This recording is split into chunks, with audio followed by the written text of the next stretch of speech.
Olá, você que me segue no Rodrigo Silva Arqueologia. Nós estamos aqui de volta para o nosso bate-papo semanal sobre Bíblia, teologia, religião. E hoje eu tenho uma live com vocês para falarmos sobre como ler e entender melhor o Novo Testamento. E vou responder algumas perguntas que vocês têm mandado para a gente aqui.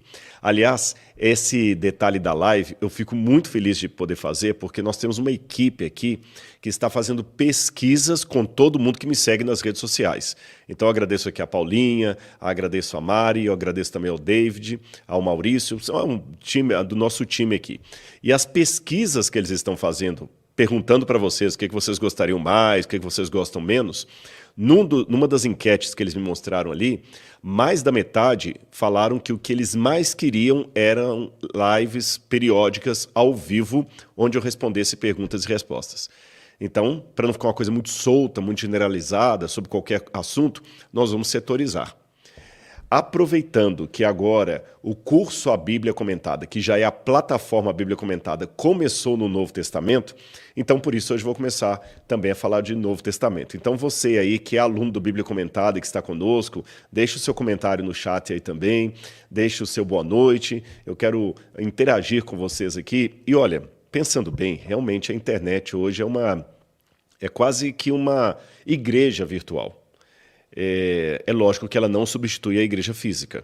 Eu acho que é importante ter o contato humano ali, o cheiro de gente, como dizem lá no interior, estar ali cultuando, orando a Deus, cantando com os irmãos, porém, em que pese a necessidade, sem questionamento, sem negociação, de estarmos congregando na igreja física, nós não podemos fechar os olhos para a igreja virtual. Essa que se reúne, às vezes, com pessoas do mundo inteiro para poder estudar a palavra de Deus, para poder ouvir da mensagem sagrada. Quem sabe agora essa live está sendo escutada por alguns que ainda estão no metrô a caminho de casa. Outros estão dirigindo ali, cuidado para não bater o carro, estão prestando atenção, outros já chegaram em casa, estão reunindo a família, enfim, são muitas pessoas do Brasil e do exterior. Eu quero conhecer alguns de vocês agora. Vou pedir ao David para colocar alguns de vocês aí já aqui no chat, para poder mandar uma boa noite. A Arlete Rócio, boa noite, Arlete, que Deus abençoe você. Raquel Pinho, sua aluna, e a Raquel é aluna do Bíblia Comentada. E deixe também de onde vocês estão falando, se é de Belo Horizonte, Rio de Janeiro, se é do exterior. Tá bom? A Maíra Bacim, ou Baquim, de Bento Gonçalves, Solange Lima, muito obrigado por mais esse trabalho com excelência, de Florianópolis. Obrigado, Solange. Glória a Deus por sua vida. Muito obrigado pelo carinho. Jaldineide Ângela, boa noite. Acompanho do bairro Benedito Bentes, de Maceió, Alagoas. Que Deus abençoe você e sua família também. Tem mais gente aí? Marcos Camilo. Então, Marcos Camilo de Adamantina, que Deus abençoe você. Olha, esse aqui tem um nome interessante, Curiosidades Escolares, vem de Tatuí, aqui pertinho, São Paulo. Boa noite, pessoal aí do Curiosidades Escolares. Simone Suter, de Manaus, sua aluna. Olha, gente de Manaus, Rio de Janeiro, aluna, Raquel Pinho. A Raquel acho que eu já cumprimentei já, né? Pelo menos a foto já apareceu. Pedro Tausen. Sou Pedro Tausen de Moçambique, Maputo. Eu já estive no seu país aí, viu, Pedro? Conheci o Rio Quelimane, já estive na cidade de Beira, na cidade de Quelimane, o Rio Zambeze, aliás, conheci ali. Selma Miranda, não vi de onde que a Selma era, pulou. Bahia? Selma da Bahia. Suetônio Farias, de Rio Grande do Norte, Natal. Suetônio é o nome de um historiador romano do primeiro século. Emanuel Paiva, Emanuel aluno... É de Franca ou da França? Deve ser de Franca, São Paulo, né? Então tá bom. Manuel de Franca, muito obrigado, Emanuel. Carlos Antônio, boa noite, de Nova Iguaçu, Rio de Janeiro. E já tem alguém de Moçambique, tem gente mais do exterior também? Manifeste aí. Eu quero vocês que são de outros países que estão conosco aqui ligadinhos também. O Carlos Antônio, eu já dei boa noite para ele, lá do Rio de Janeiro. Vamos também aqui, Charles Oliveira, Rio Grande do Sul, aluno da Bíblia Comentada. Obrigado, Charles. Olha, e vocês que são alunos do curso A Bíblia Comentada, agora a plataforma, vocês têm que vir aqui para conhecer o museu. O museu que foi erguido, em grande parte, pelas mensalidades que vocês sempre contribuem aí. Suetônio Farias, já falei. Ellen, boa noite, de United Kingdom, Inglaterra, aluna também do Reino Unido. Boa noite, Ellen. Que Deus abençoe você e sua família. De longe, hein? O fuso horário para esses aí. Quem mais? Vamos lá? Alex Rosa, boa noite, do Texas, sou aluno da plataforma. Olha, gente, como Deus é bom. Tem a gente do Texas, Reino Unido, Suíça, alguém de Cabo Frio também, Wellington, Josiane Souza, de Juazeiro do Norte, Ceará, Sônia Lima, de Portugal. Nossa, tem muita gente legal. Mais uns dois aí agora para eu cumprimentar e falar um pouquinho mais. It's Pretty Cathy, de Orlando, Flórida. Eu sei, espero ter pronunciado certo o seu nome. Jaci Barbosa, de São José do Rio Preto. Boa noite, Jaci. Olha, gente, eu louvo muito a Deus por essa oportunidade de falar da Bíblia Sagrada para vocês e com vocês. Sempre que eu convidava as pessoas a estudarem a Bíblia comigo no curso A Bíblia Comentada, eu falava assim, venha ser meu companheiro de jornada nesse estudo profundo da Palavra de Deus. E hoje, quando eu vejo o museu pronto, eu cheguei ao Brasil hoje, é tão legal, eu estava fora do país, mas eu sempre estou acompanhando tudo ali, sabe? O olho do dono que engorda o gado. Aí a equipe falou, olha, só domingo de manhã tivemos mais de 350 pessoas visitando o museu. Esse número pode parecer pequeno, perto do Museu do Louvre, do Museu Britânico, do Metropolitan, realmente. Mas, comparado à tradição brasileira de museus, é um número expressivo. 350 pessoas num domingo regular, somente na parte da manhã, e tem muita coisa legal ali para mostrar no museu. Aliás, eu encontrei alguém que falou assim, olha, quando eu cheguei no aeroporto hoje de manhã, havia algumas atendentes ali que falaram, a gente passou a noite inteira assistindo e tinha que pegar serviço 3 horas da manhã. Deus seja louvado por tudo isso. Hoje eu quero apresentar aqui muita novidade para vocês. Vamos fazer sorteio. Vou fazer 3 sorteios aqui, tá bom? Um sorteio que eu vou fazer é de 2 livros que eu escrevi. Aqui vocês sabem, o pessoal sempre pergunta, Rodrigo, os seus livros aqui tem o Escavando a Verdade, da Casa Publicadora Brasileira, onde fala sobre arqueologia e a Bíblia de um modo geral, Deus e o Vazio Humano, esse aqui, que é da Ágape, editora, qual o sentido da vida, como é que você pode encontrar razão para a sua existência, também da editora Ágape, a Bíblia de Aleph a Ômega, onde eu falo de uma introdução geral à Bíblia Sagrada. Por exemplo, o tema de hoje, como ler e interpretar o Novo Testamento. Tem um capítulo aqui só sobre isso. Algumas pessoas perguntaram sobre o cânon, como é que foi organizado o cânon do Novo Testamento, do Antigo Testamento, os manuscritos bíblicos, como é que a Bíblia chegou até nós. Aqui tem até algumas ilustrações aqui, olha, eu vou botar aqui para vocês, acho que está dando reflexo agora que a parte... Aqui, ó. Tá vendo aqui, olha? Deixa eu ver aqui, ó. Cópias de manuscritos bíblicos, em que bibliotecas eles estão. Esse aqui é o Ceticismo da Fé, um livro meio grossinho aqui, quase 700 páginas, que eu escrevi especialmente para pessoas que querem entender melhor a sua perplexidade em relação à existência de Deus, o sentido da história. A Enciclopédia Histórica da Vida de Jesus, da Pai Editora. Esse aqui é um livro bonito, em papel couché, todo ilustrado, ilustração a 4 cores. Tá vendo aqui? Olha, quando eu falo, por exemplo, como é que eram os pães na época de Jesus, olha aqui. Também estou aqui para tirar o reflexo. E esse livro aqui, ele tem ainda uma novidade, que é o primeiro livro que eu coloco com esse tipo de elemento, que é um QR Code.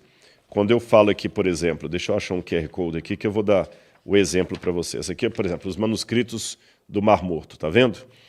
Aí tem um lugar aqui que eu coloco um QR Code, onde você coloca o seu celular e eu tenho para você um vídeo gravado em Jerusalém, no lugar onde aquilo aconteceu. Por exemplo, olha aqui, ó, porque os pastores cantaram. Tem um QR Code logo aqui em cima. Estão vendo aqui? Olha, deixa eu pegar aqui. Opa, aqui, ó.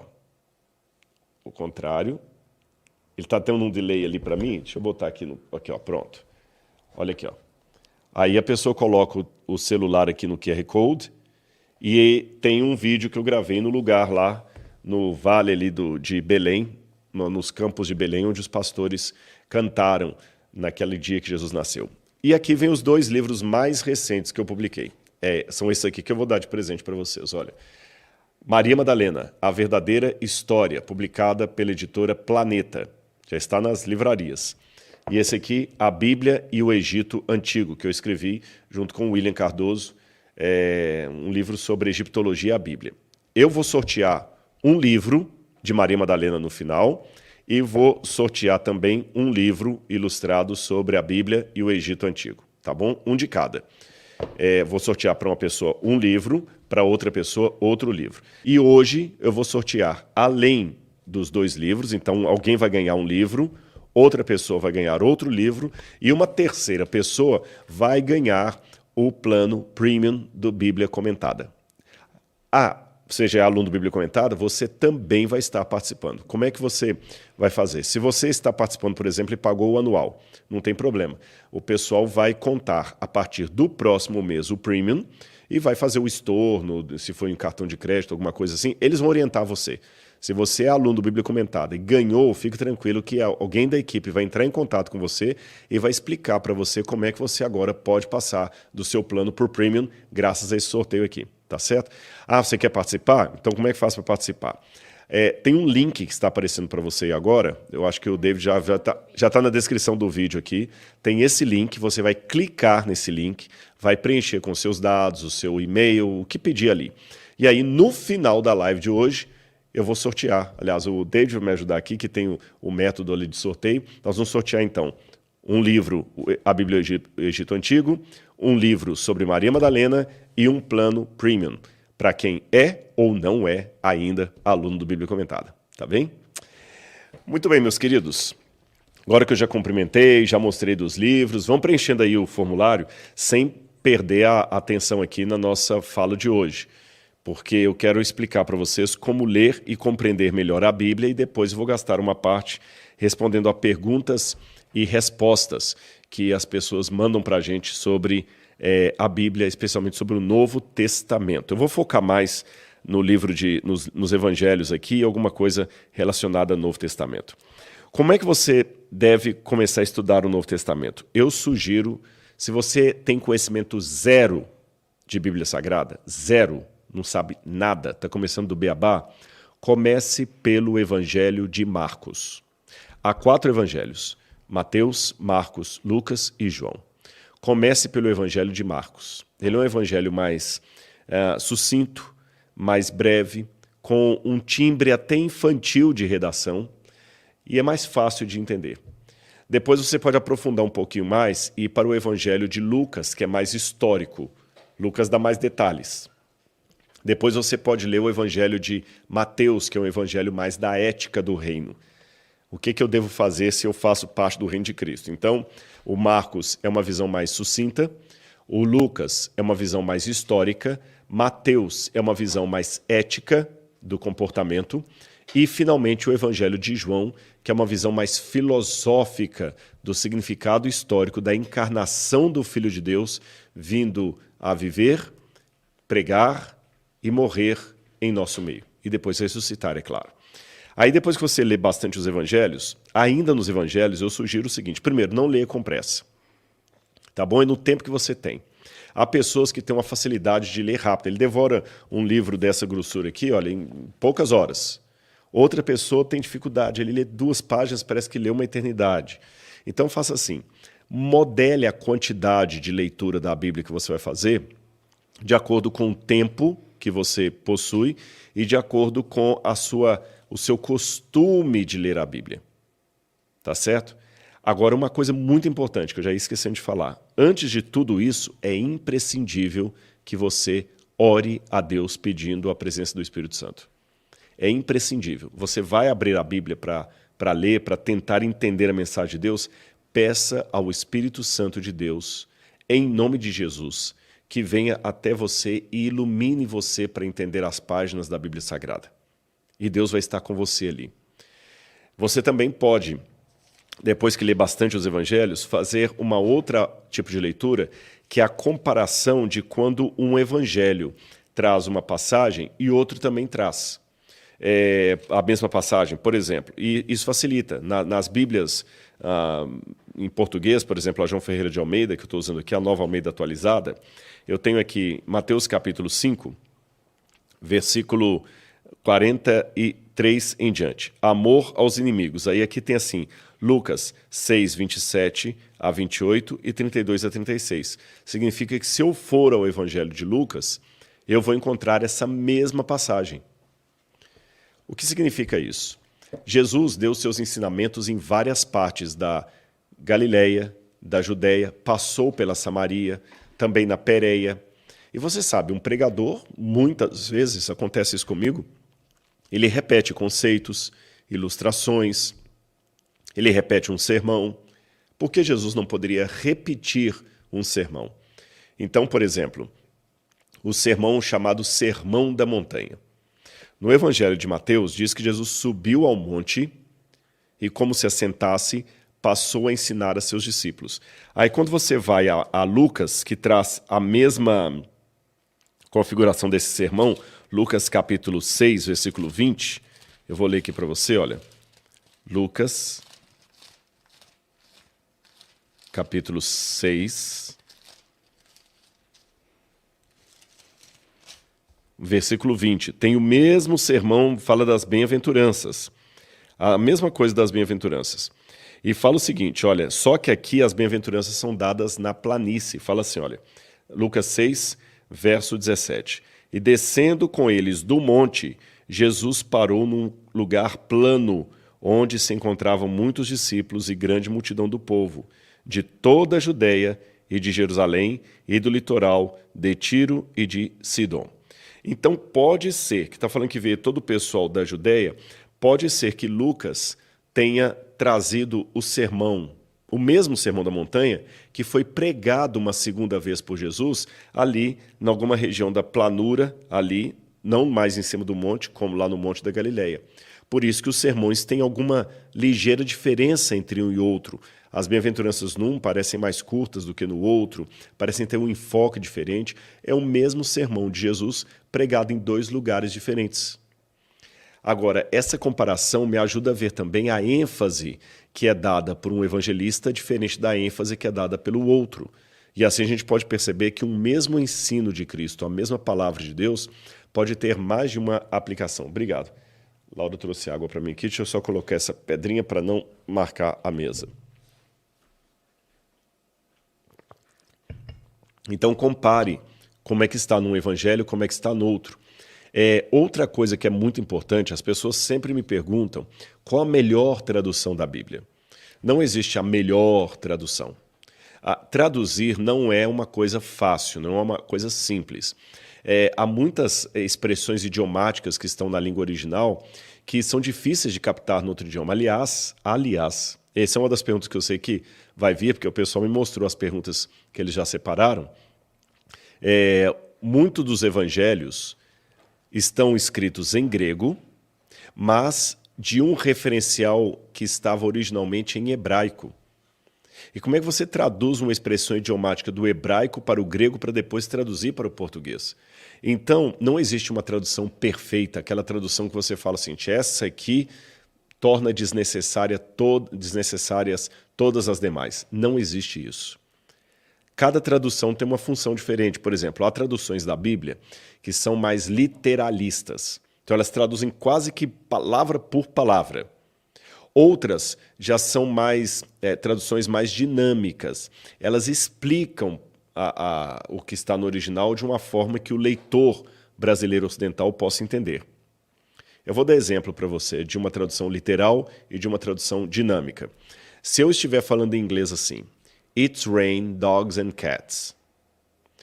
Um tradutor literal vai traduzir assim, está chovendo cães e gatos. Porque é assim que está, é isso que eu falei em inglês. It's rain, dogs and cats. Está chovendo cães e gatos. Um tradutor literal vai colocar assim. Um tradutor dinâmico vai mudar um pouquinho, porque a gente não fala em português, pelo menos do Brasil, está chovendo cães e gatos. A gente fala está chovendo muito. Ou está chovendo bicas d'água, ou está chovendo canivete, ou está caindo um toró, como fala lá em Minas Gerais. Então, um tradutor dinâmico traduzirá It's rain, dogs and cats por está chovendo muito, ou está chovendo canivete. Percebeu a dinâmica? Ele não colocou a palavra gato nem a palavra cão, ele colocou a palavra canivete, que tem o mesmo sentido, porém adequado à nossa cultura. Algumas traduções são mais arcaicas no seu português, ainda trazem palavras assim meio difíceis de entender, gasofilácio, imundícia, a orla do sua veste, né? O que é a orla da veste? Vestes talares, que a gente não usa mais no português. Outras já procuram dar uma adequação mais atual para aquela mesma palavra da Bíblia. Então você tem, por exemplo, a Nova Almeida atualizada, você tem a Nova Versão Internacional. Há também aquelas Bíblias que são paráfrases. Elas não traduzem ao pé da letra, mas elas fazem quase que uma paráfrase, um paralelo, como, por exemplo, a Bíblia na linguagem de hoje.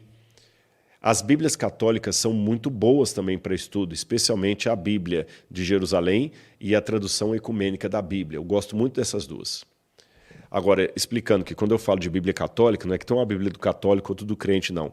Eu digo uma Bíblia de editora católica. A diferença é que ela vai trazer os livros deuterocanônicos que a Bíblia protestante não vai trazer. Mas em termos de tradução, ambas são bem-vindas. Seja a João Ferreira de Almeida, que os protestantes usam mais, ou a Mato Soares, ou Antônio Figueiredo, que é mais de uso católico. Uma coisa que é muito bom você fazer, se você não tiver acesso às línguas bíblicas, você não sabe grego, não sabe hebraico, é com calma pegar várias versões da Bíblia e lê-las uma junto com a outra. Olha esse versículo como é que está na João Ferreira de Almeida. Deixa eu ver na Bíblia Católica como é que foi traduzido. E hoje fica até fácil fazer isso porque há aplicativos de celular que você pode baixar várias versões da Bíblia ao mesmo tempo. E de quebra, você pode até ensaiar um pouquinho outro idioma. Quem sabe ler inglês pode também colocar junto ali a Revised Standard Version, ou a New King James Version, ou alguma Bíblia em inglês assim. Que tal? Quem quer avançar um pouquinho mais, pode começar os primeiros passos de ler o grego e hebraico. Você pode primeiro aprender a ler o grego, reconhecendo o alfabeto grego. Depois você pode adquirir... Tem na Sociedade Bíblica do Brasil a Bíblia interlinear, onde tem o texto em grego e a tradução embaixo, palavra por palavra. Espera aí, Jesus falou aqui, por exemplo, vou abrir a Bíblia aqui. Ai de vocês, os ricos, porque vocês já receberam a consolação. Consolação. A outra Bíblia traz recompensa. Que palavra está no grego aqui? Eu vou lá nessa Bíblia da Sociedade Bíblica do Brasil, essa palavra aqui que aparece lá no grego, ela tem esse significado. Uma outra coisa que você pode fazer, se você não quiser comprar isso, se você souber ler inglês bem, tem Bíblias interlineares na internet. Você pode ler assim, Novo Testamento interlinear, vai aparecer para você ali, você pode buscar isso na própria internet. Ou seja, quando eu fiz faculdade de teologia, você tinha que ter toda a demanda de comprar livros, levar para casa. Hoje, se você tiver uma boa internet e souber como refinar a sua pesquisa, você vai encontrar muita coisa. E além de tudo isso, você tem o Bíblia Comentada também, onde a gente está comentando ali a Bíblia quase que capítulo por capítulo, para você entender o contexto histórico, gramatical e tudo mais. Além disso, além dessas comparações textuais, uma coisa que você pode chamar muito atenção são aqueles versos da Bíblia que destacam diante dos seus olhos, ou porque trazem uma passagem de difícil interpretação, ou porque são belos demais, ou porque eles foram quase que mostrados a você pelo Espírito Santo no momento de grande estresse, de grande angústia. Aí você marca aquilo ali. Aí, o que Jesus quis dizer, por exemplo, quando ele falou, por exemplo, aqui, naqueles dias Jesus retirou para o monte a fim de orar e passou a noite orando a Deus. E ao amanhecer chamou os seus discípulos, chamou a si os seus discípulos e escolheu 12 dentre eles, os quais também deu o nome de apóstolos. Eu quero entender o que é apóstolo. Então eu posso agora pegar uma concordância bíblica, tudo isso tem na internet, e ver quantas vezes a palavra apóstolo aparece na Bíblia, em que situação, qual o significado etimológico da palavra apóstolo, vem do grego, qual o sentido. Olha o conjunto, o contexto imediato da passagem. O que ela quis dizer aqui no todo? Será que apóstolo era um termo técnico? Faça perguntas ao texto. Traga sempre um caderninho onde você vai anotando ali tudo que você vai encontrando. Essas dicas vão ajudando você a entender melhor o Novo Testamento, especialmente quando você cair, até suspiro, porque lá realmente é uma teologia mais pesada nas cartas do apóstolo Paulo.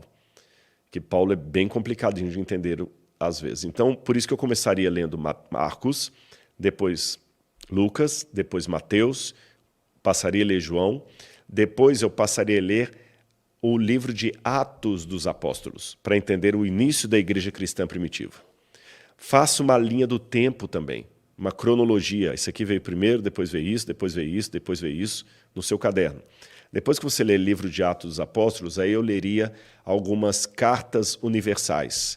A carta de Tiago, a carta de João, de Pedro, o livro de Hebreus. Depois eu leria as demais cartas do apóstolo Paulo e, por último, eu deixaria o Apocalipse. Tá bom? Essas dicas estão ajudando você a entender um pouquinho, a interagir com a Bíblia Sagrada. Um último elemento para ajudar, e você vê que na Bíblia Comentada tem tudo isso. Procure conhecer também o contexto da época. Eu vou dar um exemplo para você. Quando a gente lê aqui no Evangelho de Marcos, o Evangelho de Marcos começa assim, olha. Princípio do Evangelho de Jesus Cristo, Filho de Deus. Quando você estuda um pouquinho o contexto, sabe o que você descobre? Olha que interessante. A palavra evangelho não é evangélica. Calma que eu vou explicar para você. Não foram os autores do Novo Testamento que criaram a palavra evangelho. Eles a trouxeram do mundo grego, do mundo greco-romano. No livro A Enciclopédia Histórica da Vida de Jesus, eu explico isso aqui melhor para vocês. A origem da palavra evangelho. Tem um documento chamado o Calendário de Priene, que está lá na Turquia hoje. Ele tem esse nome, Calendário de Priene, porque ele foi encontrado na cidade de Priene. E esse calendário, eu quero até ver se eu tenho aqui a parte que eu falo dos evangelhos, senão eu vou citando aqui para vocês. Esse calendário chamado de Priene, ele anuncia o nascimento de Augusto como sendo as grandes boas novas da humanidade.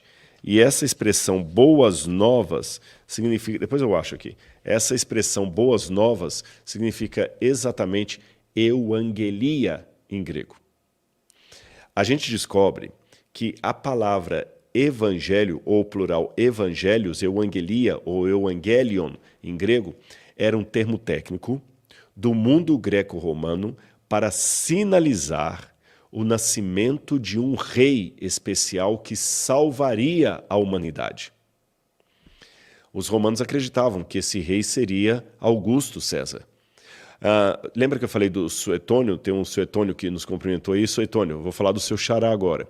Um autor romano chamado Suetônio e um outro chamado Tácito e ainda um outro autor chamado Flávio Josefo, todos do primeiro século, todos eles falam unanimemente que estava escrito no livro do destino do mundo um oráculo. Olha que interessante, eles dão essa informação, mas nós não temos o oráculo preservado, só a citação.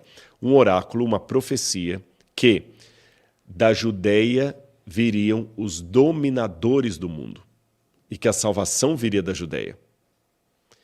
Olha que curioso, Jesus nasce na Judeia, mas mesmo fora do ambiente judeu, todos já estavam, de certa forma, no primeiro século, preparados para o nascimento de uma criança, uma figura messiânica. E mais, inscrições romanas em latim dizem que essa criança que nasceria seria o Filho de Deus. E essa criança teria como símbolo do seu nascimento uma estrela. Tanto é que existem moedas de Augusto tendo uma estrela. E o próprio Augusto César é chamado de o Salvador, a maravilhosa estrela da manhã, o Filho de Deus que nasceu em meio à humanidade. Por isso, seu nascimento é chamado de Evangelion, Evangelho, ou no plural, Euangelia, as boas novas. Então, o autor bíblico que escreveu para esse contexto que eu acabei de descrever para vocês, Marcos, ele coloca assim, princípio do Evangelho de Jesus, Filho de Deus. Ou seja, ele está respondendo à cultura da sua época. O princípio do Evangelho que eu vou contar aqui não é do nascimento de Augusto César, é de Jesus Cristo, o Filho de Deus. Eu quase posso ler assim Marcos escrevendo o verdadeiro Filho de Deus, porque não é o imperador, é Jesus. E por que ele coloca o princípio do Evangelho? Porque os judeus davam nomes para os livros do Antigo Testamento a partir das primeiras palavras. Então, por exemplo, o livro do Gênesis, como nós chamamos, para os judeus era Bereshit, no princípio. Então, como esse era o título do primeiro livro da Bíblia, o Marcos ele faz um diálogo com essa cultura. Eu vou escrever para vocês o Bereshit do Evangelho de Jesus Cristo, o Filho de Deus. Ou seja, nós vamos iniciar escrevendo uma escritura. E esse evangelho aqui não é o evangelho de Augusto César, é o evangelho de Jesus Cristo, porque ele é o verdadeiro Filho de Deus. Percebeu como assim vai ficando muito mais fácil o entendimento quando você vai ampliando a partir de fontes não bíblicas? Agora você pode estar perguntando assim, Rodrigo, mas onde é que eu vou achar tudo isso? Bom, é por essa razão que a gente oferece o Bíblia Comentada, porque ali você vai ter tudo mastigadinho, você pode assistir às aulas quantas vezes quiser, e toda essa dinâmica aqui vai tornar a Bíblia muito clara para você. E como eu disse, não há pressa, você vai estudando aos poucos, vai devorando a palavra de Deus passo a passo, tá bom? De um passinho de bebê a outro passinho de bebê, até você ir entendendo cada vez mais a Bíblia e aplicando em situação atual. Aliás, essa é uma outra pergunta que você deve fazer. Lido isso aqui, qual a relevância dessas palavras para os meus dias? Existe um método que eu ainda estou trabalhando nele, mas eu já vou incentivar você a começar a buscar um meio de aplicar esse método na Bíblia. É aquele de separar o que é princípio do que é uma aplicação histórica, moral daquele princípio. O princípio não muda nunca. O princípio é o mesmo em todo tempo, em todo lugar, para todas as pessoas. Mas a aplicação do princípio pode mudar de lugar para lugar, de cultura para cultura. Por exemplo, para a gente, olha que curioso, como é que você descreve um dia bonito? Um dia ensolarado. Na cultura bíblica, o dia bonito é o dia de chuva, não é o dia ensolarado. Olha que curioso. O princípio é o mesmo, a beleza, mas para mim a beleza é uma coisa, para eles é outra coisa. O respeito é um princípio inegociável, vale para todo mundo, em todo tempo, em todo lugar.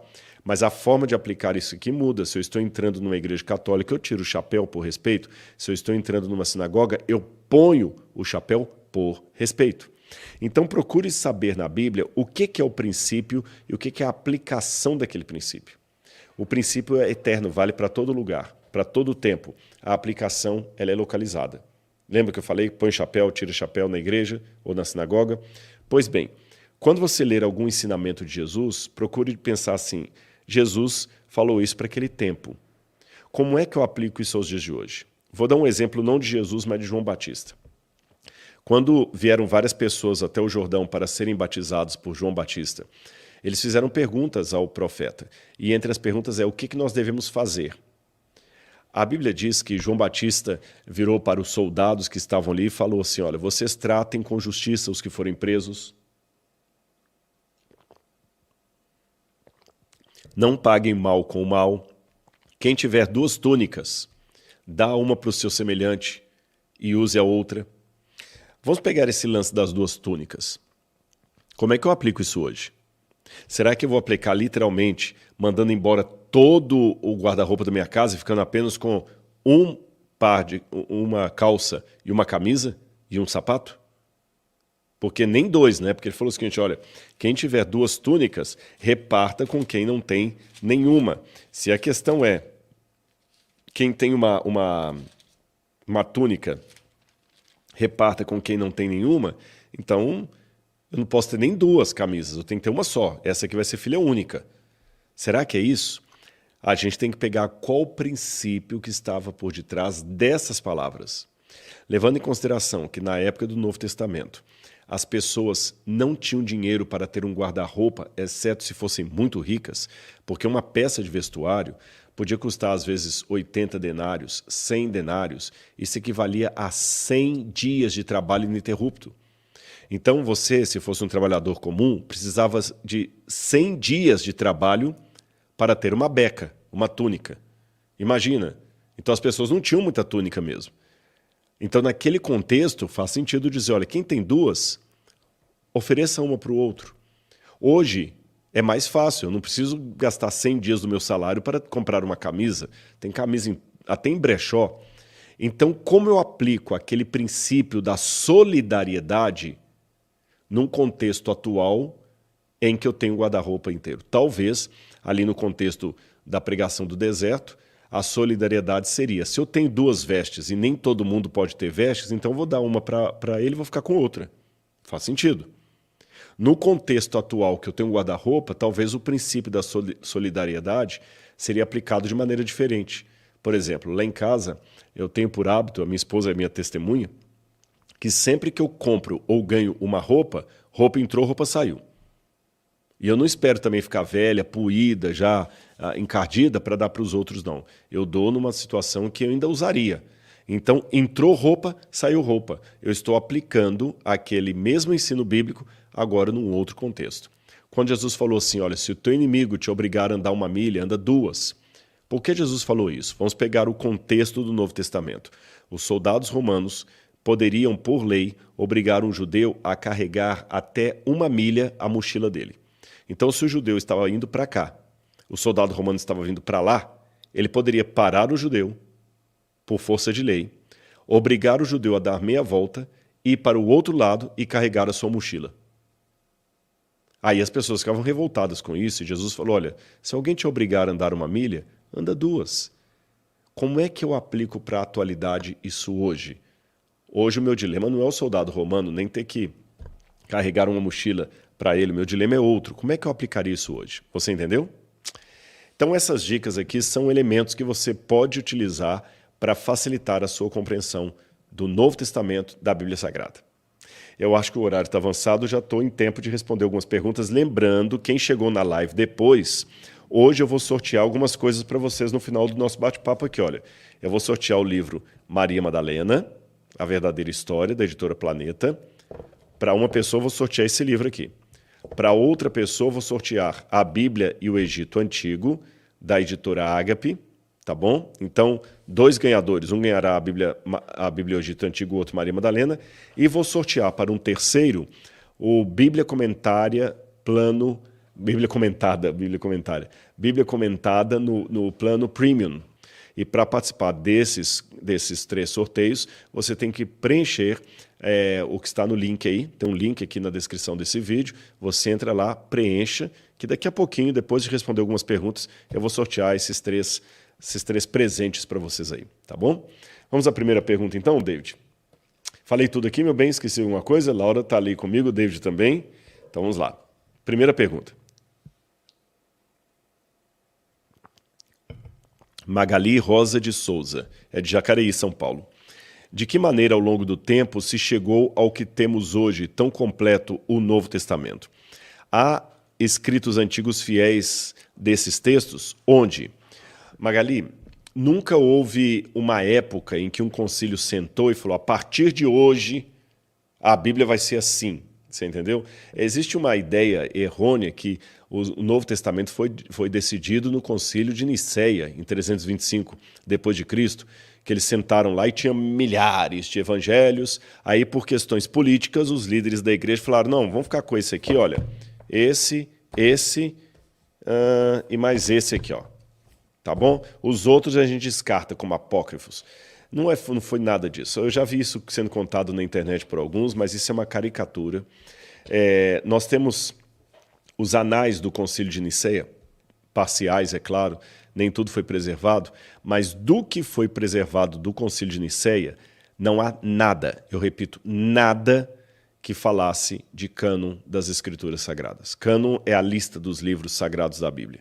Eu explico muito disso no livro A Bíblia de Aleph a Ômega aqui, ó. Tá bom? Eu explico muito disso nesse livro aqui. Não há nada que fale que Nicéia foi para montar a Bíblia, para formar. Não existiu nenhuma reunião em que eles entraram na sala com milhares de livros e saíram com 66. Nunca existiu. O que aconteceu foi o seguinte, a Bíblia ela foi sendo reconhecida aos poucos, desde o Antigo Testamento e também no Novo Testamento. O profeta, ele tinha uma vida que os seus contemporâneos reconheciam nele o dom profético, para longe de qualquer questionamento, que era uma pessoa inspirada por Deus. Os seus contemporâneos percebiam isso. Por exemplo, o primeiro autor da Bíblia foi Moisés. Os contemporâneos de Moisés viu que ele abriu o Mar Vermelho por poder de Deus, que ele falou com Deus ali no alto da montanha, que ele trouxe os 10 mandamentos, que ele operou sinais, milagres, profecias que se cumpriram. Então havia muitos indícios que ele era um verdadeiro e não um falso profeta. Então, quando ele escreveu ali, o próprio Moisés sabia que estava escrevendo Bíblia, Escritura, porque Deus ordenou que escrevesse. E aqueles que receberam os primeiros manuscritos de Moisés sabiam que tinham que preservar aquilo, porque aquilo era Escritura sagrada. Ou seja, o profeta sabia que estava escrevendo Bíblia, os seus contemporâneos sabiam que aquilo era um livro inspirado por Deus, que era um livro diferenciado.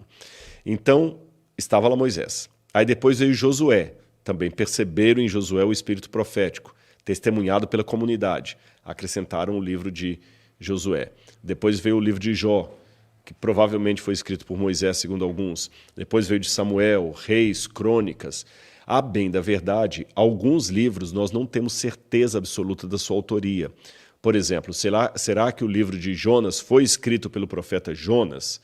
A gente não sabe. O livro de Provérbios, uma boa parte são provérbios de Salomão, mas há provérbios que vêm de sábios da corte do rei Ezequias. Tem um autor chamado Lemuel, quem ele era? Não sabemos. Mas a comunidade que recebeu aquilo ali conviveu com o autor ou com o compilador daqueles escritos. Por exemplo, os provérbios eram textos soltos que foram compilados, o livro de Salmos também. Quando chegou no Novo Testamento, o mesmo critério foi tomado. Os judeus da época de Jesus já tinham claro o que era a Escritura, eles falavam muito da lei e os profetas, porque eles dividiam o Antigo Testamento entre lei, que eram os 5 primeiros livros de Moisés, e profetas, que era de Josué até Malaquias.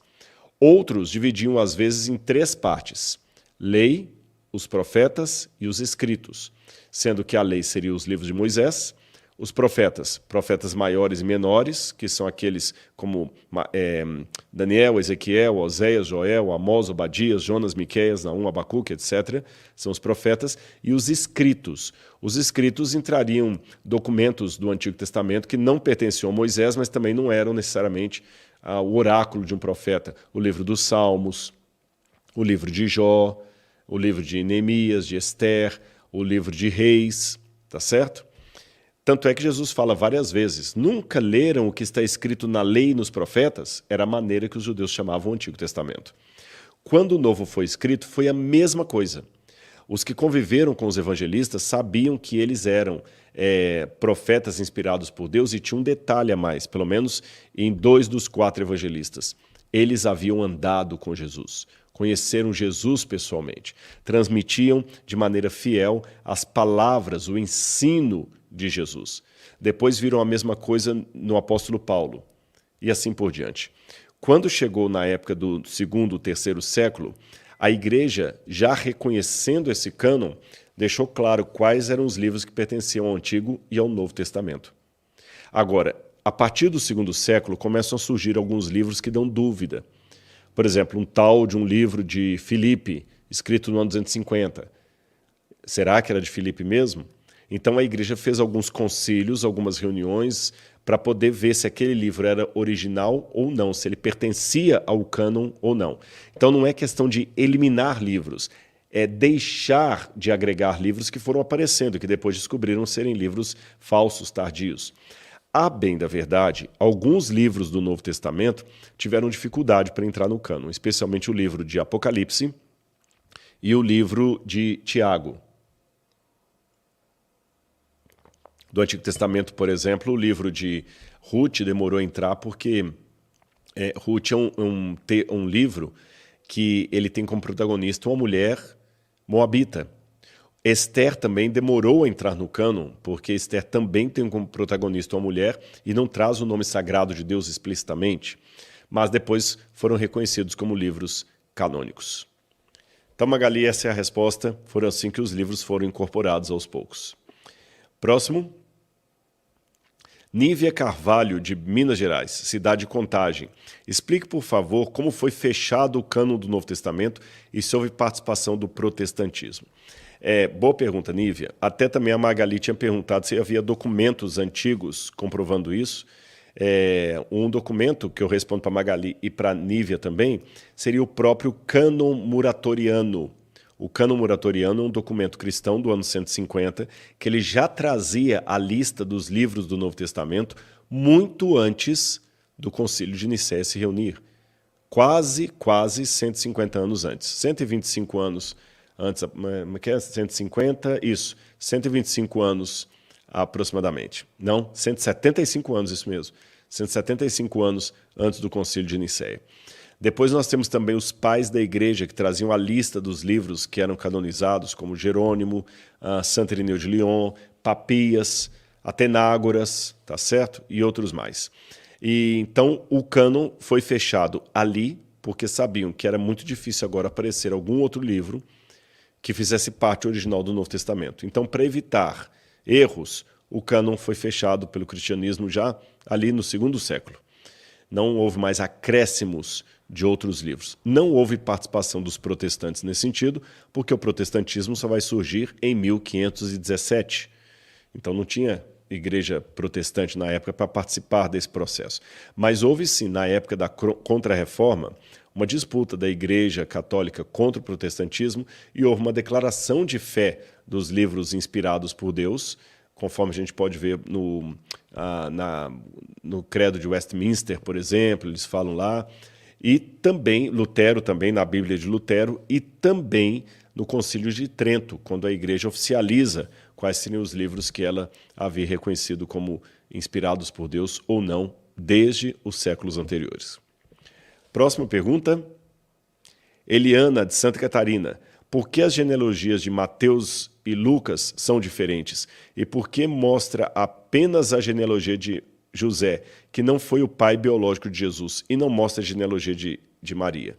Eliana, é justamente o contrário. Mostra, sim, a genealogia de Maria. Quando a gente lê aqui o Evangelho de Mateus, você vai ver até que é uma genealogia muito distinta uma da outra. Talvez essa seja a razão pela qual você faz essa pergunta. Então, aqui, na genealogia de Mateus, nós temos a genealogia a partir de José. Tá bom? Mateus conta a genealogia a partir de José. Lucas, por sua vez, deixa-me abrir agora em Lucas. Lucas, por sua vez, já traz a genealogia a partir de Maria. Por isso que há diferenças nos nomes. Mas você pode perguntar assim, tá, mas se ele traz a partir de Maria, como é que aqui no final fala assim, deixa-me só pegar aqui para vocês aqui a genealogia de Jesus. Só um minutinho. Vou pegar aqui. Primeiro ela está em Mateus. Se você quiser também anotar depois aí para responder a pergunta. Mateus capítulo 1, versículo 1 até o versículo 17. E Lucas capítulo 3, versículos 23 em diante. Aí traz assim, ó, Lucas capítulo 3, versículos 23 em diante. Ora, tinha Jesus cerca de 30 anos quando começou o seu ministério. Era, conforme se pensava, filho de José, filho de Levi. Aqui vai falando da genealogia de uma maneira distinta, porque, como eu falei, numa ele puxa por Maria, noutra ele puxa por José. E você pode perguntar, e por que ele coloca a genealogia por parte dos dois, sendo que José não era pai biológico de Jesus? Pelo que o próprio Lucas falou assim, ele era, conforme se pensava, filho de José, filho de Eli, conforme se pensava, tá certo? Na verdade, aqui até eu troquei. Aqui que está a genealogia de José, perdão, e Mateus traz a genealogia a partir de Maria. Deixa-me ver se tem mais alguma coisa importante para eu dizer nesse sentido aqui.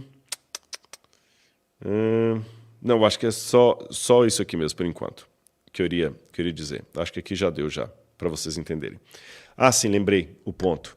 É que nós temos um problema, um paradoxo na promessa de Deus sobre o Messias. Eu vou explicar para você de maneira resumida. Quando Deus chamou Davi para sentar no trono, Presta atenção nisso, que isso aqui é muito importante.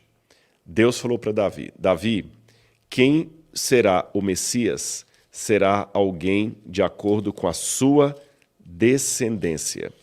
Então o Messias tinha que ser um descendente de Davi. Tá bom? O Messias tinha que ser descendente de Davi. Beleza. Só que Davi teve um filho chamado Salomão, Salomão teve um filho chamado Roboão e foi por aí em diante. Quando chegou em Jeconias, Jeconias foi um rei tão perverso, tão mau, tão ruim, que o profeta falou, nenhum descendente de Jeconias se assentará mais no trono de Israel. Aí nós temos um problema. Raciocina comigo. Se Davi vai ser o ancestral do Messias, o Messias vai ser um rei de acordo com a dinastia de Davi. Só que, no meio do caminho aqui, você tem Jeconias e a promessa de Deus que nenhum descendente de Jeconias voltaria a sentar no trono, como é que o Messias pode ser descendente de Davi, sendo que o descendente de Jeconias não sentaria mais no trono? É como se eu tivesse um elo da corrente aqui, um elo da corrente aqui, e no meio a corrente se partiu. Como é que esse aqui pode pertencer à mesma corrente se ela se partiu no meio? Então o que acontece é que Mateus mostra a genealogia de Jesus, como eu falei a partir de José, e cita Jeconias. Mas Lucas pega por Maria para que Jesus seja descendente de Davi, não por meio de Jeconias. Tá bem?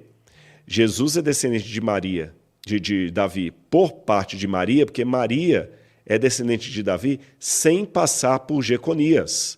Então aqui eu consigo juntar os dois pontos. Olha, dá uma volta aqui, e assim Jesus é descendente de Davi. E por José, ele só é descendente legal. Mas na carne, Jesus não poderia ser descendente de José, porque José era descendente de Jeconias, e nenhum descendente de Jeconias ia sentar mais no trono. Por isso que Jesus tinha que ter uma mãe biológica, mas não um pai biológico. Porque se José fosse pai biológico de Jesus, Jesus seria descendente biológico de Jeconias. Então ele não poderia sentar no trono. Mas sendo, como se diz, enteado de José e filho, segundo a carne, apenas de Maria, Jesus continua sendo descendente de Davi, mas não através de Jeconias. Percebeu por que tem essas duas genealogias aí? Assim fica mais fácil entender até o porquê do nascimento virginal de Jesus. Quem mais? O próximo. Davidson Bignon, de São Gonçalo, Rio de Janeiro. Por que alguns teólogos afirmam que Mateus foi escrito em aramaico em vez de grego koiné, como recebemos? Davidson, foi que no passado perceberam que tem muitas falas de Mateus que não fazem sentido em grego, mas apenas em hebraico ou aramaico. Então, houve por um tempo a ideia de que Mateus teria sido escrito em aramaico ou hebraico. E o que nós temos seria uma tradução de Mateus. Essa é uma razão. A segunda razão é porque Papias também conta que quando os evangelhos foram preparados, aí Papias traz assim, e os ditos de Jesus em língua aramaica, Mateus os colecionou de modo que cada um interpreta como pode. Então pensaram, olha, se Mateus colecionou os ditos de Jesus em aramaico, então significa que Mateus foi escrito em aramaico. Só que estudos mais recentes têm mostrado que não há nenhum indício de que Mateus fora traduzido. Ele foi escrito diretamente em grego. As expressões idiomáticas aramaicas que aparecem em Mateus, como aparece também em Lucas, Lucas tem mais expressões idiomáticas em aramaico e hebraico do que Mateus, se devem ao fato de que essa era a língua de Jesus. Então eles traduziam, às vezes, assim, lembra que eu falei de tradução dinâmica e tradução literal? Eles traduziam mais literalmente as palavras de Jesus. E com relação à fala de Papias, o que nós entendemos é o seguinte, não é que o evangelho de Mateus foi escrito em grego, em hebraico, é que e no curso A Bíblia Comentada eu explico isso com detalhes, inclusive mostrando muitas imagens. Nós temos indícios, comprovações que eu não vou dar aqui, de que Jesus tinha consigo, na hora dos seus discursos, um secretário que anotava as palavras de Jesus. E esse pode ter sido o próprio evangelista Mateus. Nós temos comprovação disso, tanto no texto bíblico, como também no contexto da época dos judeus. Aí no Bíblia Comentada na plataforma você vai ver. Então esses escribas, eles iam anotando os discursos dos mestres, dos rabinos, dos filósofos, e então alguém, o próprio Mateus, ajuntou os ditos de Jesus em língua aramaica, depois compilou, e esse documento, hoje perdido, serviu de base para a produção dos 4 evangelhos, pelo menos de 3 evangelhos que nós temos no Novo Testamento, Mateus, Marcos e Lucas. Ok? Vamos à próxima, então? Chamou Maicon de Apucarana, Paraná. O apóstolo Paulo se encontrou com Jesus pessoalmente, eles foram amigos. Maicon, essa pergunta é interessante porque isso fez parte do dilema de Paulo para reafirmar o seu apostolado. Porque um dos critérios do Novo Testamento para que alguém fosse considerado um legítimo apóstolo de Jesus é que ele tinha que ter conhecido pessoalmente Jesus. Seus olhos tinham que ter visto o Messias. Então, quem se converteu ao cristianismo depois não podia ser apóstolo, porque só podia ser apóstolo quem viu pessoalmente Jesus com vida. E Paulo vai dizer, olha, eu vi ele com vida. Mas como se você não teve com ele? Quando ele apareceu para mim no caminho de Damasco. Então, Paulo explica que ele tem o critério exigido para ser apóstolo, porque ele viu sim Jesus vivo com seus próprios olhos, quando este lhe apareceu no caminho de Damasco. Antes disso, embora Paulo houvesse ouvido falar de Jesus, ele não conviveu com Jesus. Tanto que quando Jesus aparece para ele no caminho de Damasco e fala, Saulo, Saulo, por que me persegues? Atos 9, verso 6, Paulo pergunta assim, quem és tu, Senhor? E ele fala, eu sou Jesus de Nazaré, a quem você persegue. Então Paulo não se encontrou pessoalmente com Jesus antes da sua conversão no caminho de Damasco. Próximo.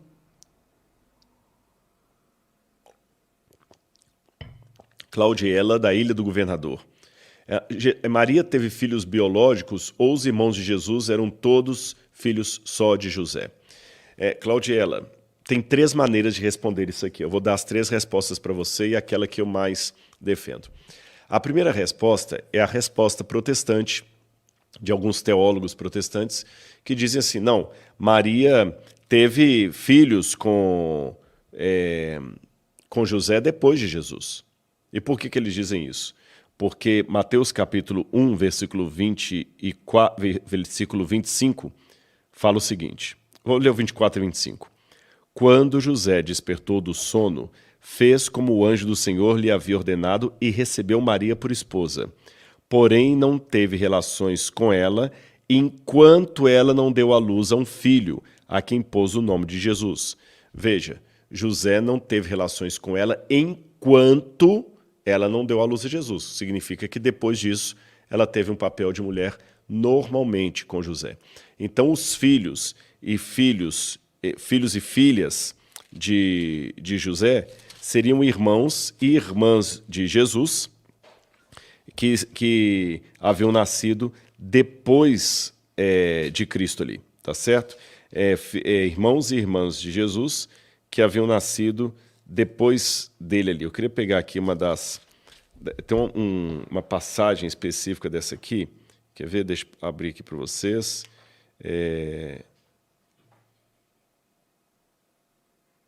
Vou pegar aqui. Só um minuto. Mateus capítulo 13, isso mesmo. Mateus capítulo 13, versículos 55. Olha aqui, olha. Quando Jesus acabou de contar essas parábolas, Mateus 13, 53, retirou-se dali e, chegando à sua terra, ensinava na sinagoga, de modo que se maravilhavam e diziam: de onde vem esta sabedoria e estes poderes miraculosos, não é este o filho do carpinteiro? Olha, eles achavam que Jesus era o filho do carpinteiro. Lembra que falei, segundo a lei, ele era, mas biologicamente Jesus era filho só de Maria. A sua mãe não se chama Maria e os seus irmãos não são, anote aí, Tiago, José, Simão e Judas? Dá o nome de 4 irmãos de Jesus. Todas as suas irmãs não vivem entre nós? Ora, para falar irmãs no plural, no mínimo 2. Então eu posso seguramente dizer que Jesus tinha pelo menos 6 irmãos. Porque fala de 4 homens, Tiago, José, Simão e Judas, e fala irmãs no plural, então é no mínimo 2. Então eu tenho pelo menos 6 irmãos de Jesus. Já falei para você, na explicação protestante, Claudiela, esses seriam filhos de Maria depois de Jesus. E ponto final. Na explicação católica, especialmente dada por Jerônimo, São Jerônimo, eles não seriam irmãos biológicos de Jesus, mas apenas espirituais de Jesus. Talvez fossem primos ou parentes de Jesus. Gente da família dele, como João Batista, que era aparentado de Jesus, mas não era irmão dele. São Jerônimo, inclusive, aponta para o fato que nós, até hoje, chamamos uns aos outros de maneira espiritual de irmãos. O padre, na missa, fala, caríssimos irmãos, e ninguém ali é filho biológico do pai do padre e da mãe do padre. É apenas uma maneira simbólica. Então, a explicação de Jerônimo é que esses citados aqui são parentes de Jesus, primos dele, mas não irmãos. E por que a Igreja Católica dá essa ênfase diferente do protestantismo? Por causa do dogma da virgindade perpétua de Maria. De acordo com o dogma mariano, Maria nasceu virgem, sem pecado, todas as mulheres nascem virgem, né? Nasceu sem pecado, imaculada, e permaneceu imaculada, isto é, virgem, por toda a sua vida. Ela nunca teve relação sexual com José. Então, por causa desse dogma da virgindade perpétua de Maria, a interpretação católica é que não podem ser irmãos de Jesus. Existe uma terceira possibilidade, e é a que eu mais adequo. Eu não subscrevo que Maria ficou para sempre virgem. Isso não é de maneira nenhuma demérito à mãe de Jesus, de maneira nenhuma a Maria. Pelo contrário, é apenas o que a Bíblia diz, que ela não teve relações com o seu marido enquanto Jesus não nasceu. Mas eu também não aceito muito, não concordo muito, a visão protestante regular, que eram irmãos mais novos de Jesus, por algumas razões. Letra A. Quando Jesus encontra com esses irmãos, eles dão ordens para Jesus. Por exemplo, eles mandam, vá a Jerusalém pregar lá agora. Na cultura do Antigo Oriente Médio, olha a importância de conhecer a cultura para entender o texto. Lembra que eu falei disso aqui? Como ler e entender melhor o Novo Testamento? Um irmão mais novo nessa cultura, jamais, nunca, jamais, never, nunca um irmão mais novo vai dar ordens a um irmão mais velho. O fato deles estarem dando ordens a Jesus dão indicação que eles eram mais velhos do que Jesus. Paralelos bíblicos, olha como os irmãos de José falam com José, porque eles eram mais velhos que José. José não poderia falar com eles naquele tom, eles que podiam falar naquele tom com José. Olha, outro exemplo que eu posso dar, olha como os irmãos de Davi se referem a Davi, porque Davi era o caçula. Então, assim como José, assim como Davi, Jesus é tratado pelos seus irmãos, indicando culturalmente que eles eram mais velhos do que ele. Outro detalhe, quando Maria estava ao pé da cruz de Cristo, Cristo chama o discípulo amado lá do alto da cruz e fala assim, João, eis aí a tua mãe. Mulher, eis aí o teu filho. E a partir de então, o discípulo amado começou a cuidar de Maria, mãe de Jesus.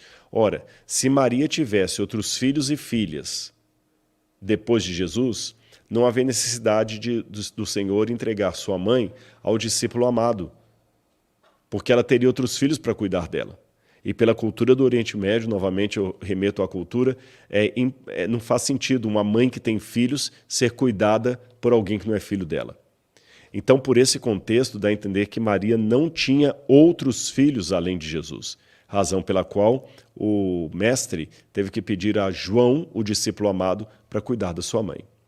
Somado a isso, existe um documento do segundo século, uma tradição muito antiga, do Proto-Evangelium Jacob, que fala que, e alguns pais da igreja também mencionam isso, que José era viúvo quando casou-se com Maria e que ele tinha filhos e filhas de um casamento anterior. Aí faz sentido. Se José era viúvo quando casou com Maria, esses irmãos de Jesus eram filhos da primeira esposa. Então eles eram realmente irmãos de Jesus segundo a lei, mas não biologicamente, porque não eram filhos de Maria. Faz sentido também o modo como eles escarnecem de Jesus, tratam de Jesus mal. Tudo isso se encaixa se eu entender que eram filhos de José, mas não de Maria. Tá bem? Próximo, então. Anazilda Bernardes, de Cachoeiro do Itapemirim. Maria recebeu tratamento especial da parte de Deus por ser a mãe de Jesus, o Salvador? Anazilda, eu entendo que não. Ela recebeu o chamado, ela recebeu o privilégio, mas tratamento espiritual não, especial não. Deus nunca deu tratamento especial para ninguém, pelo contrário. As pessoas na Bíblia que foram chamadas por uma grande missão divina foram as que mais sofreram, foram as que mais apanharam. E Maria certamente apanhou muito. Tanto é que uma das profecias que ela recebe quando ela dá a luz a Jesus, isso aqui é muito forte, o profeta chega para ela e fala o seguinte, uma espada traspassará o seu coração, indicando a dor que ela deveria sofrer. Quer ver? Deixa-me ver se eu encontro aqui para vocês.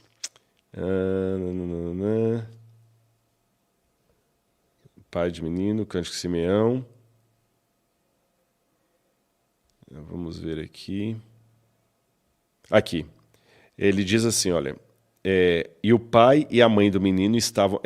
Lucas capítulo 2, versículo 33. E o pai e a mãe do menino estavam admirados com o que se dizia a respeito dele.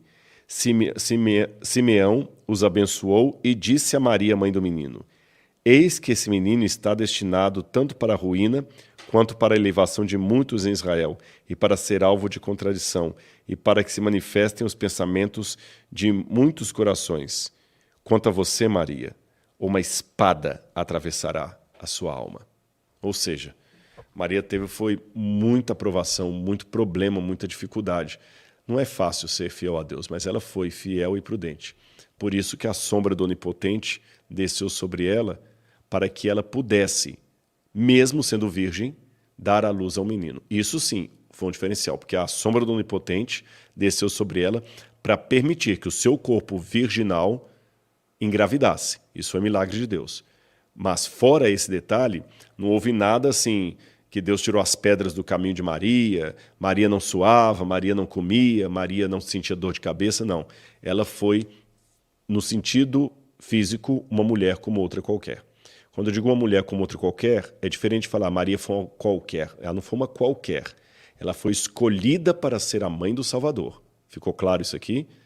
Nós devemos respeitar Maria. Maria foi escolhida para ser a mãe do Salvador. Esse papel não é pequeno. Mas o fato de ser escolhida não tornou Maria uma mulher maravilha. Nesse sentido, ela era uma mulher como outra qualquer. Uma mulher simples, camponesa, do povo. Se você visse Maria no meio de todas as meninas ali da Galileia do primeiro século, você não saberia dizer quem é Maria, quem não é. Não tinha uma áurea em cima dela, assim, um brilho, sabe? Que a roupa dela não sujava. Não existia isso, não. Próximo. Aliás, falando de Maria, eu falo muito também sobre a Maria Madalena, que foi outra Maria especial da Bíblia. E depois que eu escrevi esse livro aqui, a minha vontade agora é escrever também um livro sobre Maria de Nazaré. Aliás, o padre Joãozinho tinha me chamado para a gente escrever um livro juntos, mas o fator tempo não permitiu. E se você está entrando agora na live, eu vou sortear esse livro aqui de Maria Madalena para um de vocês, vou sortear um livro do Egito, tá bom? E vou sortear um plano especial do Bíblia Comentada, o Premium, que você pode ter o Bíblia Comentada por 2 anos, com acesso a tudo na plataforma. Então você tem que preencher o link que está aqui na descrição desse vídeo. Próxima. Vander Júnior, de Goiânia. Judas já nasceu condenado a trair Jesus ou, em algum momento, por uma decisão pessoal, o levou a ser escolhido para essa função? Valdeir, é Valdeir, né? Eu falei Valdeci, Valdeir. Tudo vai depender de que teólogo está respondendo a você. Um teólogo da linha calvinista, mais assim, fechada, vai dizer para você que todos nós fomos predestinados para Deus, para salvação ou para perdição, e que o livre-arbítrio não existe. Então essa linha calvinista, vista, por exemplo, nas Institutas de Calvino, de João Calvino, vai dizer que sim, Judas foi predestinado para trair Jesus mesmo, ele nunca ia ser salvo.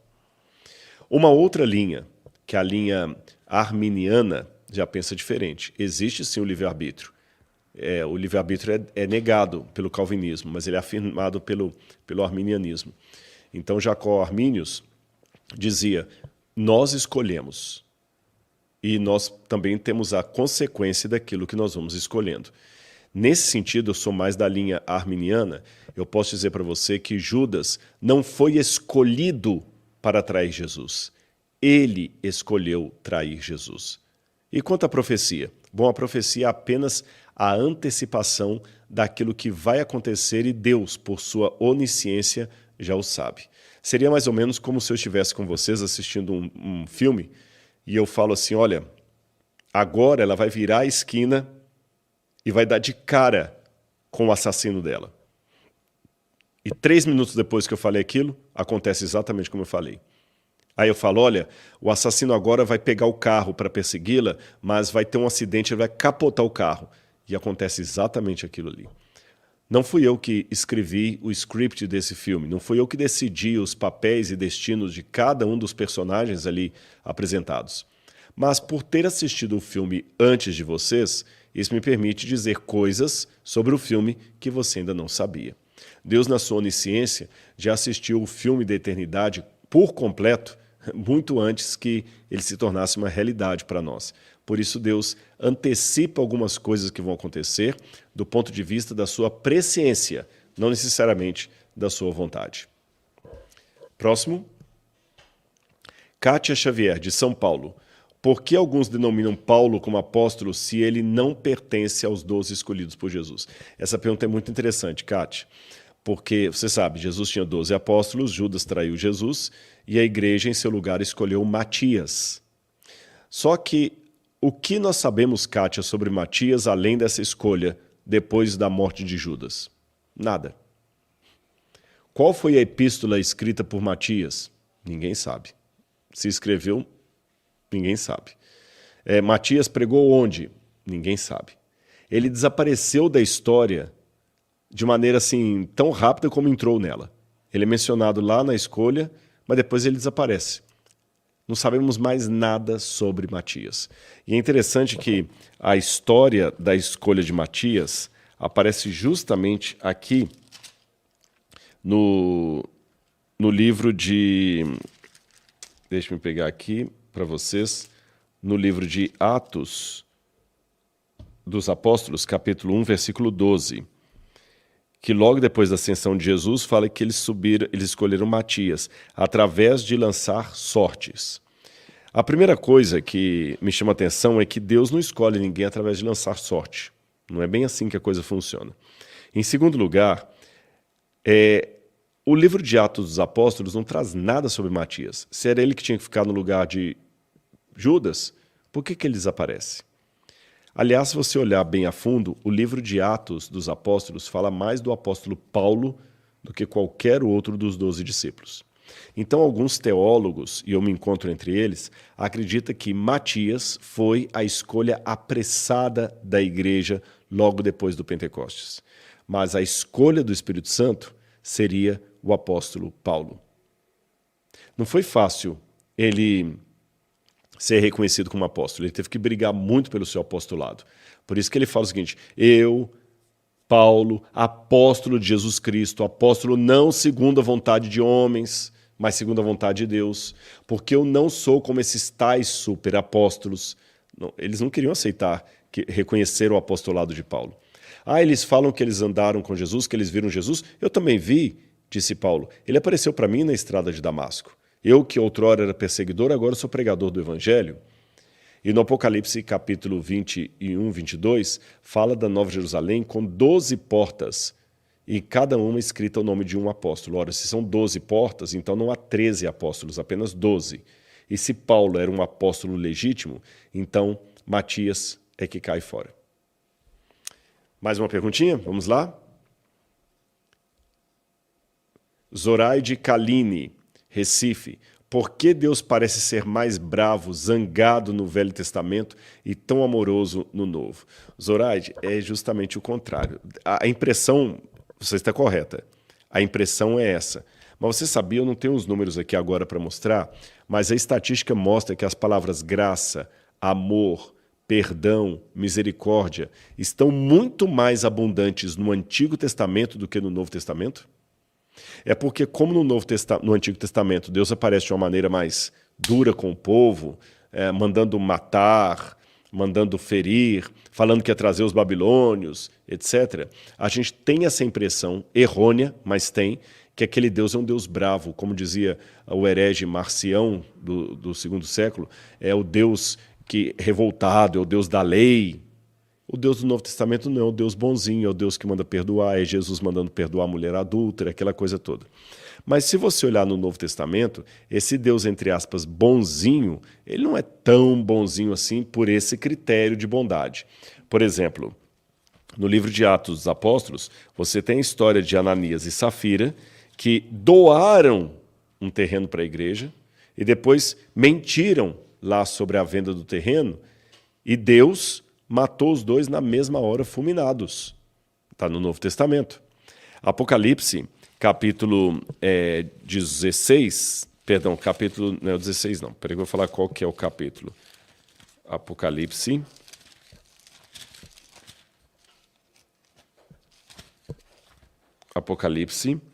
capítulo 18, Apocalipse, capítulo 18,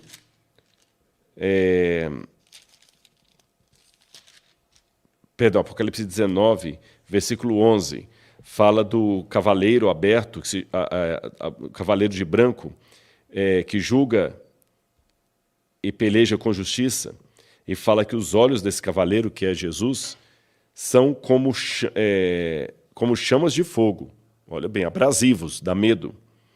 Na cabeça dele há muitas diademas e tem um nome escrito que ninguém conhece, a não ser ele mesmo. Está vestido com um manto encharcado de sangue. Esse sangue aqui, que está encharcado no manto de Jesus, não é o sangue derramado na cruz do Calvário, é o sangue dos ímpios que ele vem para destruir com o sopro da sua espada. Pedro também fala que quando Cristo vier, que ele consumirá com o sopro da sua boca os ímpios, o anticristo e tudo mais. Então, o Deus do Antigo Testamento perdoa, pune, ama. O Deus do Novo Testamento perdoa, pune, ama. O do Antigo Testamento falou realmente, vão lá, matem os amalequitas, mas ele também falou o seguinte, com amor eterno te amei, por isso com bondade te atraí. Isso está no Antigo Testamento. Um menino nos nasceu e o seu nome será maravilhoso conselheiro, Deus justo, Pai da eternidade, príncipe da paz. Também está no Antigo Testamento falando de Deus.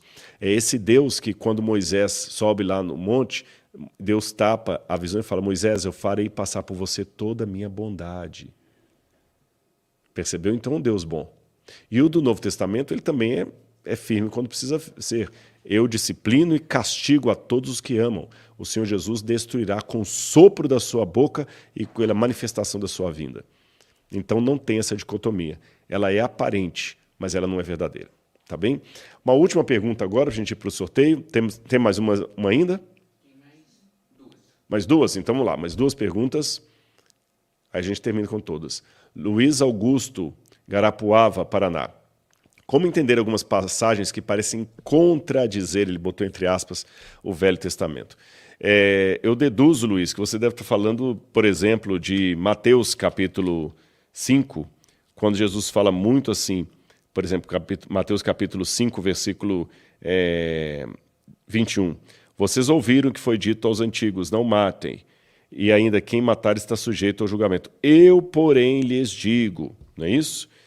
Também foi dito, ame ao teu próximo e odeie teu inimigo. Eu, porém, vos digo. Então parece que Jesus está contradizendo o Antigo Testamento ali. E também Paulo parece que está detonando com a lei, que ele fala que a lei foi o aio que nos conduziu até Cristo, Cristo é o fim da lei, etc. Mas quando a gente tem uma noção, uma leitura de contexto, a gente vê que não é bem assim. Vamos a Mateus capítulo 5, por exemplo, onde fala do eu, porém, vos digo. Jesus começa assim, no capítulo 5, verso 17. Não pensem que vim revogar a lei ou os profetas. Não vim para revogar, mas vim para cumprir. Porque em verdade lhes digo, até que o céu e a terra passem, nem um i ou tio jamais passará da lei até que tudo se cumpra. Aquele, pois, que desrespeitar um desses mandamentos, ainda que dos menores, e ensinar aos homens a fazer o mesmo, será considerado mínimo no reino de Deus. Porém, o que os observar e ensinar, esse será considerado grande no reino de Deus. Então, Jesus aqui não estava destruindo a lei, os profetas. Ele falou que veio para cumprir.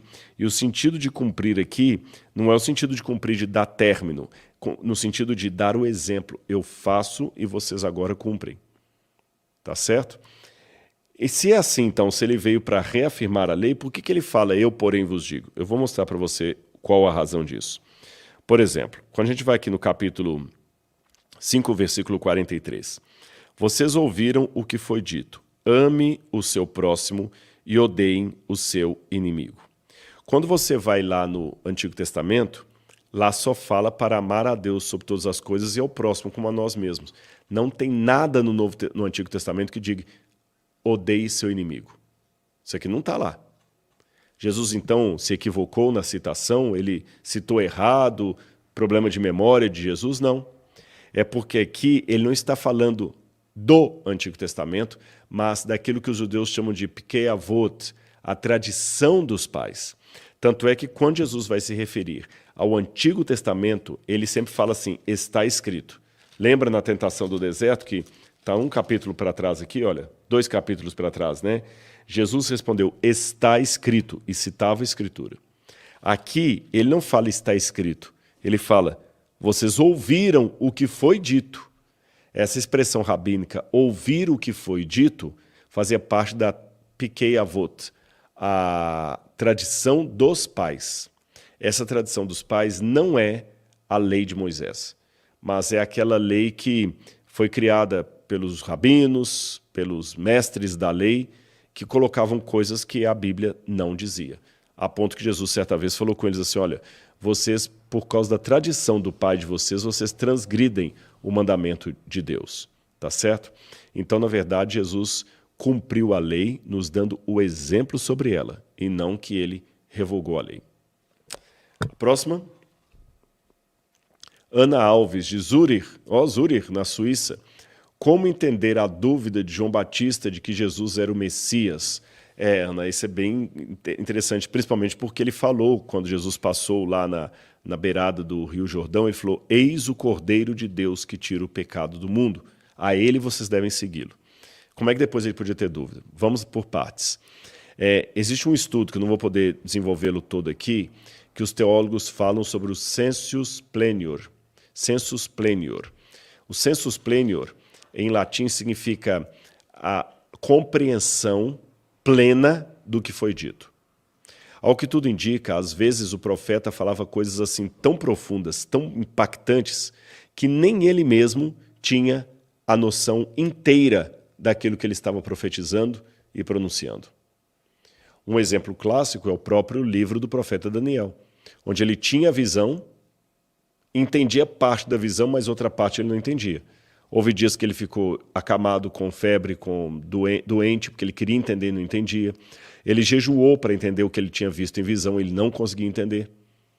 E no final, Deus falou, Daniel, agora descansa, fecha o livro, não escreve mais não, porque no tempo do fim as pessoas vão entender. Mas você, por enquanto, esquece, porque essa profecia se refere a dias ainda muito distantes. Então o profeta às vezes tinha uma visão, um oráculo, uma profecia, um insight de Deus, mas nem ele tinha a compreensão cabal de tudo aquilo que ele estava ensinando.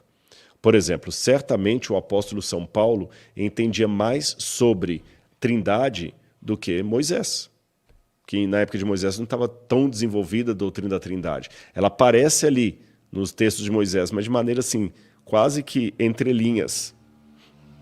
Paulo percebeu.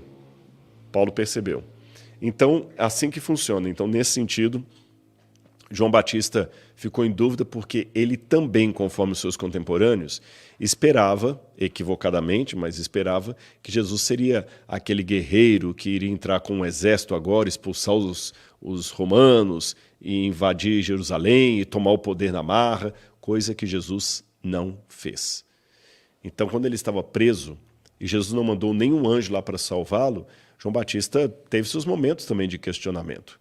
Poxa, eu anunciei o mundo, era para ele ter me escolhido entre os seus discípulos, e ele me deixa aqui prisioneiro e não vem nem me visitar? Ou seja, Deus tem razões que estão acima das nossas, e mesmo João Batista não entendendo tudo, ainda assim, ele se entregou a Deus e morreu fiel. Vamos então ao nosso sorteio de hoje? Gostaram?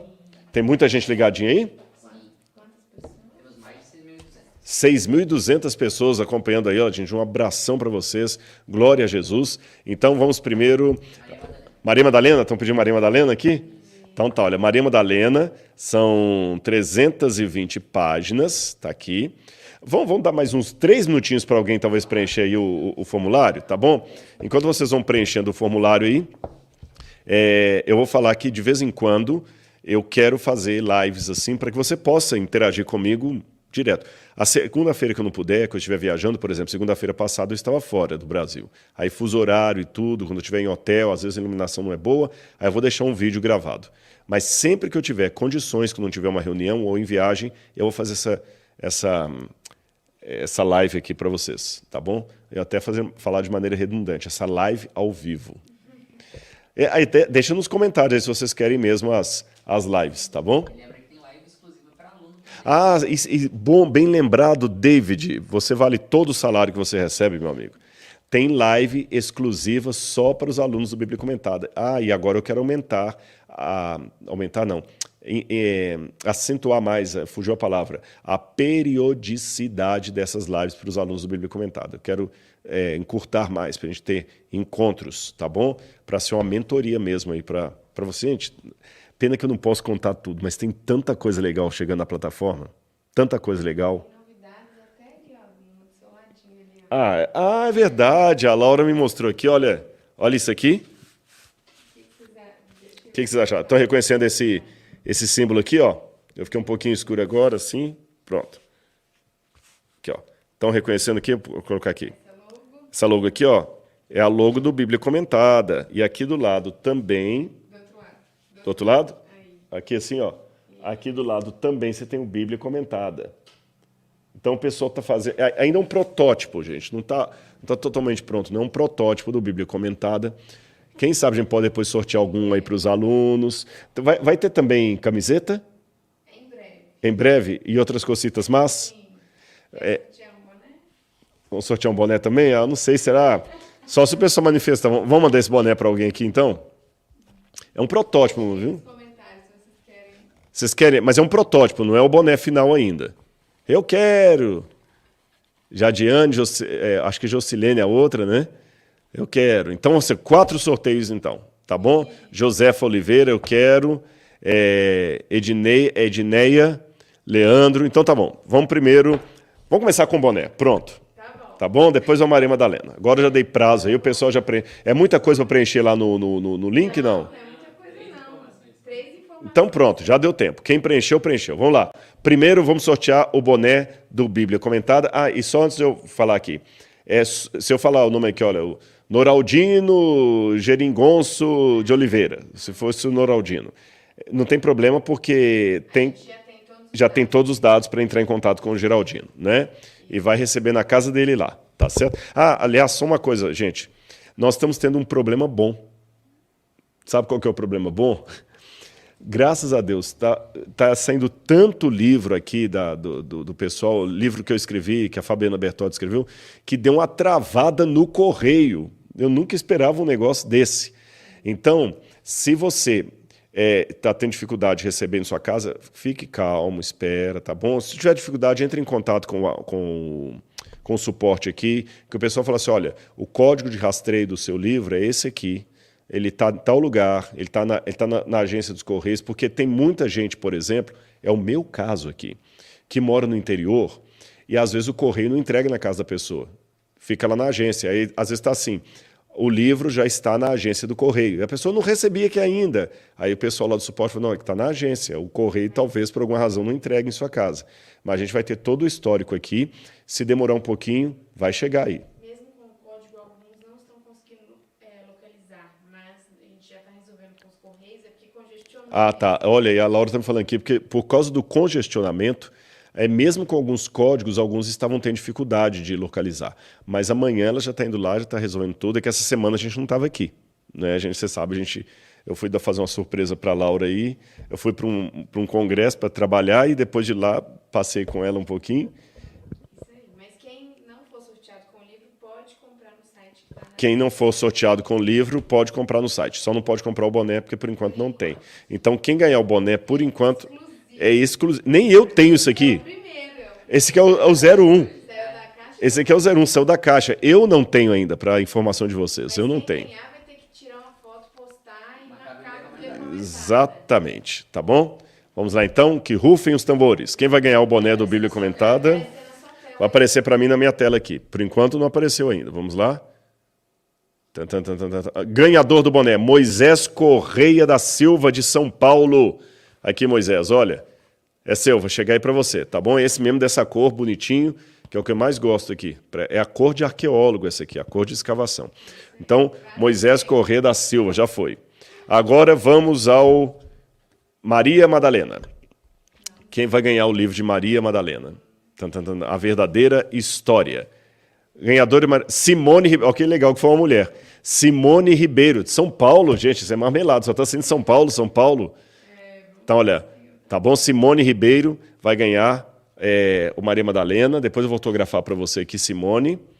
Depois o próximo agora aqui, a Bíblia e o Antigo Egito. Quem vai ganhar?